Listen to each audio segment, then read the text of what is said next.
So I'm going to click generate, and this is for the white. So good luck everybody who's wanting a white decal. So that is number 14, the maximum number. So Phil Hughes, you are the winner of the white decal. So this is now for the black decal. Number 2. Who is number 2? Number 2 is Michael Arnott. So welcome, you're already here. Well done to you.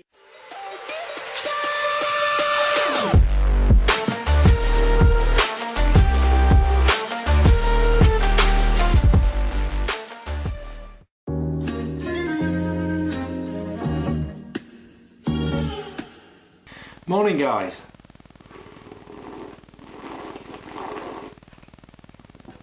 God, that's still hot. Welcome to another video guys, and today we are giving the FN some much needed love and attention. It's not a car show video.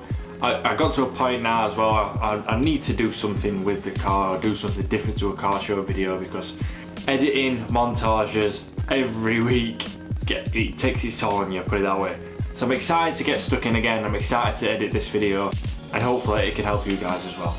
But first I'm gonna have this egg sandwich and watch a bit of TJ Hunt for the morning. Crispy.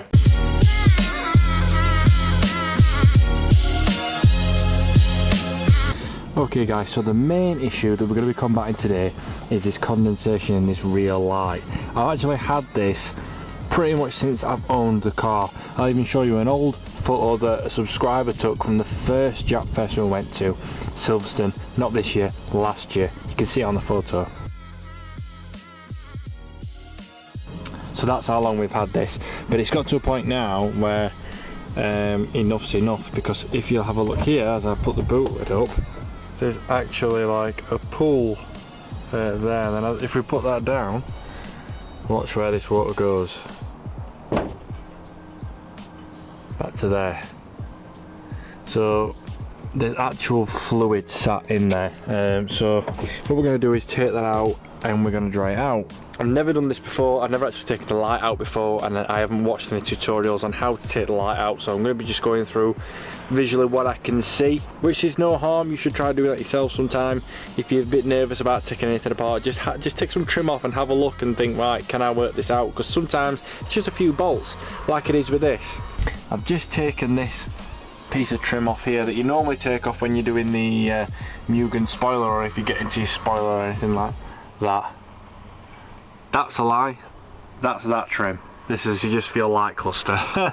So it's this one here that we're going to be taking off. If you look inside, see if I can show you, there's actually a bolt just there on that corner. That's going to be a bit difficult to get to. And then we've also got two, one on either side of here. God, this autofocus is ridiculous. I'm doing it manually. There we go. There and there. That's it. And then you've got the bulb in the middle. That's the only things I can see. If we encounter anything else, I'll let you know, but that's what I can see to take it apart. To solve this issue and actually fix it, everything I'm going off to do it and fix the problem, I've watched one of Chris Fix's videos. If you haven't seen one of them before, I genuinely recommend you to go and have a look. If you've ever searched how to do something on your car DIY, more than likely you've come across one of Chris Fix videos before. But if this works, it's really helped me to sort this issue out. So yeah, go and check that out. Loads of useful tips on that channel. Right, it's pretty much nearly between half an hour to an hour before I last spoke to you. One of the bolts with the nut on it, obviously, which is at the furthest end of the car, of the boot, which is the one down that end, I could not find anything to get to it. None of these sockets were deep enough. I couldn't get in there with like a socket driver or anything like that. I could not get to it. Adjustable spanner, couldn't get to it. But luckily, I've been given these hand-me-down tools, which I do need to organise at some point, but there are these wonderful spanners, double-ended spanners. I forgot what this is called, but it's very, very useful for like if it's on a deep bolt or anything like that. It's an 8mm, if you do want to know, for these nuts, and it's managed to get straight in. And if I move this bulb out of the way, that's one thing to remember, you're not actually meant to touch your bulbs. because it can shorten the life expectancy of the bulb because of your oils and things on your hand. But that fits absolutely perfectly. The last thing you want to do with these as well is drop them into this whole trim, because I haven't got a clue how to get all that off, and that is all one piece, all this piece, so you want to be careful when you're taking these off. Make sure you catch up. Oh, my thumb. Oh, all that for that. Keep that safe. Right, so you can't use the same type spanner for these ones because they're directly above, so you're better using an actual socket for this one.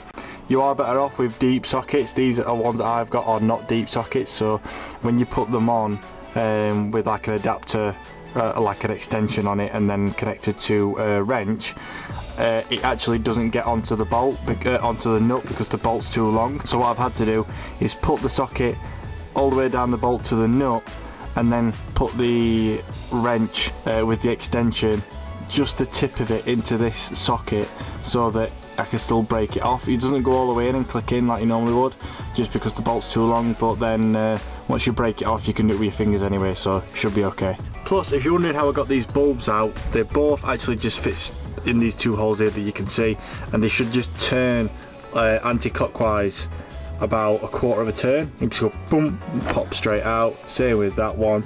That one does have an O-ring on there. Make sure that's not perished or anything, because if any water's getting in through there and it's not the actual light, then that's what you'll need to replace, that piece there. This one doesn't have one, and there's actually, if you can see there, a little gap underneath where air can still get in, so I don't think any of the condensation's coming through where that bulb is, it's coming through where that one is, and the light is actually, from what I can see, split into two separate sections inside it, which I'll show you when we get the light off. But that should hopefully just pull straight out now from where it sits. We'll find out. Well, that was easy. Just came straight out. That doesn't look great. Now, if you look on here, you've got this like spongy gasket thing that covers it up. And I think this is what actually keeps the seal. It's one of the ways it keeps the seal anyway. And it's actually come away here.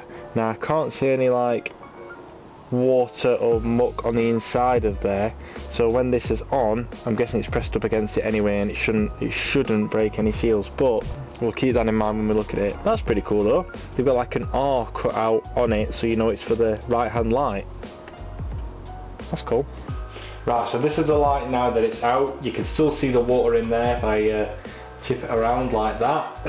There's actually a lot of grime in here. It's mainly like mossy mould kind of stuff, and it's a common fault with the FN2 to get it around here. It's around all the rear clusters, to be fair. So a lot of people like put like bleach injected into there, or they just screw it with a brush and all that kind of stuff. I'm going to clean this unit up, and I've actually got some mould spray that I've used in the bathroom, that kind of thing as well, and it's actually mould prevention as well as getting rid of it. So I might spray a bit of that on a toothbrush and see if we can clean that up.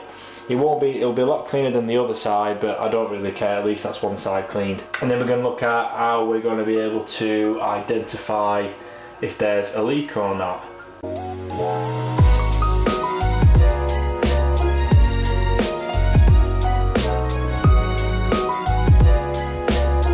You know, I'm not gonna lie, these kitchen cleaning wipes get into these grooves and get the mould out pretty well. I'm not gonna lie.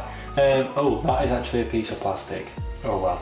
I'm probably gonna go in with the mould spray as well, but I can just get all like the big bits with this. That's pretty cool. I have noticed, you see like a slight wet patch here. That's developed having the light the other way around when I had it around that way. And there's a small patch now again, well, a patch building up at that side as well. I'm going to get some fresh tissue and see if I keep getting a patch, because if we do in this corner, then we know then the water's actually leaking out from this corner. Instead of, what I was going to do is actually try and fill the light with some water and tip it like that and see if any comes out. If we put a blow into it, I'll put a bit of pressure in it. But if this keeps happening, then it's kind of identifying the problem for us. So I get some fresh tissue. Yeah, the water's definitely decreasing in the amount. Right, so just through chance, I've managed to work out it's actually coming out from this bottom corner here. Simply because I had it tipped up like this for a while. I just had it held like that. Sorry, my hands are mucky from the back now. And I just had my finger here, and I was holding it and holding it and holding it, and then I just saw a little bloop. It might not do it now, but it literally just one slight droplet came out of there and down my finger. You're probably not going to be able to see it, but I heard it and I saw it come out. Now, like I said before, if you do want to test it, you can fill the light up with water and watch it come out if you've got more time. Or blow in there and create some pressure so that it starts spurting out where the leak is. But like I said, luckily I've managed to find it. Yeah, that's putting water on my hand, so it's definitely coming from there, because we've dried it all so we can see where the water's coming from. So the next thing that we need to do is we need to dry it out, because there's no point sealing it when there's water already in there, because then that water's not going to come out. So I'm going to show you a technique for drying it out. Right guys, so what we're going to do to dry it out, like I said, I've never done any of this before. This is from what I've seen on other videos and things online. The light needs to be put in a situation or an environment where it can dry out quickly. Now you can, if you've got a spare light or if you've got loads of time, you can just dry it out in your house if you want to and just wait, or you can use something to help it along. So what I'm going to do is I'm going to pop it in this plastic box, and I've got like a small compact hair dryer here. It doesn't have heat settings, it only has power settings, so there's one and two. I think the heat ramps up as it goes up through those settings, so I'm just going to put it on 1 so that it's a slow blow, thank you very much, and medium heat, and then we're going to pop that in there. What I'm also going to do is just pop a little bit of cardboard in or something, just so it's not like directly blowing onto the light. Like I said, it needs to just be a hot environment and a dry environment. So we'll do that, we'll crack that on, and then I'm just going to pop this lid off with a little bit of ventilation and let it do its thing. Keep an eye on it, check it every few minutes or so. I don't know how long roughly it's going to take, so obviously it depends on the light and how wet the light is. But go into some other stuff, come back, and we'll see how we're getting on.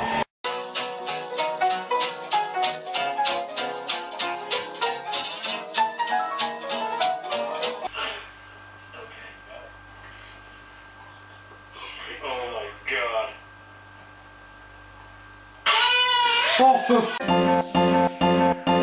Okay guys, so it is actually more than a week later from when I last spoke to you. I spent another full day trying to dry this out from morning till the evening. There was still just a slight amount of condensation still in there. I think, like I said, with it having the front lens on there, as well as like another like lens inside, like that double layer kind of thing that you can see inside there, I think it was quite difficult for the condensation to leave the light out of the holes. Whereas if it was just like a box stand and just box light, then I would have expected it to dry up a lot easier.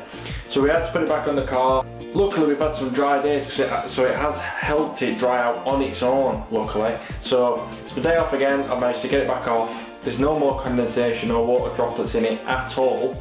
I made sure the areas are still clean that we're going to seal, and now we're going to seal it up today. Now for this job, you can find like a general purpose kind of silicone sealant that you can use for the job in like a small bottle.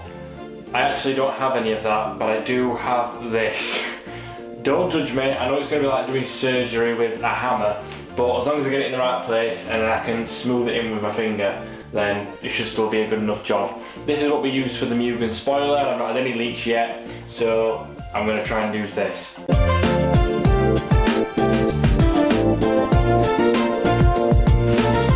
So guys, I've sealed all around this corner section here, which is where we found the leak. I've tried to spread it up a little bit as well, just in case the like separation comes further up, so I've done that. It's quite difficult because of the designs of these lights. It's like in the gap and then back underneath, so I've tried to fill it up as much as I can. I've used a bit of kind of like a cocktail, not a cocktail, it's like a skewer, kind of like push it underneath as well as round that corner a little bit as well. And then wiped off the excess wherever you don't want any, so get it all off your black plastic, get it all off your lens. It doesn't look amazing from that side, to be fair, but hopefully when it dries it might be a bit better. But the main thing is it's not going to get condensation in the light. That's my main goal with it. So I don't mind too much with it having a bit of that show there of the stuff. And what you got to think of before is that these were all green and grimy before, so it's loads better than it were. It's just a shame with the design of these that the seal is not along the side and it's actually in that gap, so you can see it from the front. That's a bit of a bummer, but it takes 10 to 15 minutes to skin, then it's meant to take a full 24 hours to properly cure depending on the thickness of the beading, and there's not a lot there compared to like if you're doing sealant and in a house or anything like that, so it shouldn't take too long to cure. As long as there's a skin on it and it's been alright for a while, I am going to trust popping it back on the car for the night. And then I'll get back to you in a few days once it's all back on the car and I've been running it, if it's been raining, whatever, and let you know if any more's built back up. So guys, as you can see, plenty of mist and condensation on there. It's been nearly roughly just under a week again since we actually fixed the light. There's been plenty of rainfall, plenty of condensation like that. If we just give it a quick wipe down, we can clearly see there is no water inside the light, and that's the main thing we wanted to achieve. So it looks like we've cracked it. I will keep you updated if anything does change after so many weeks, but up to now I think we fixed it. So on that note guys, if this video has helped you, or if you do enjoy watching any of my videos in general, please like and subscribe to the channel and click the little bell button so it reminds you when a fresh video comes on. And until next time guys, like you always say, enjoy the rest of your day. Bye. Welcome to another video. Welcome to another video. Welcome to another video. I'm glad I haven't done one at home in ages. This is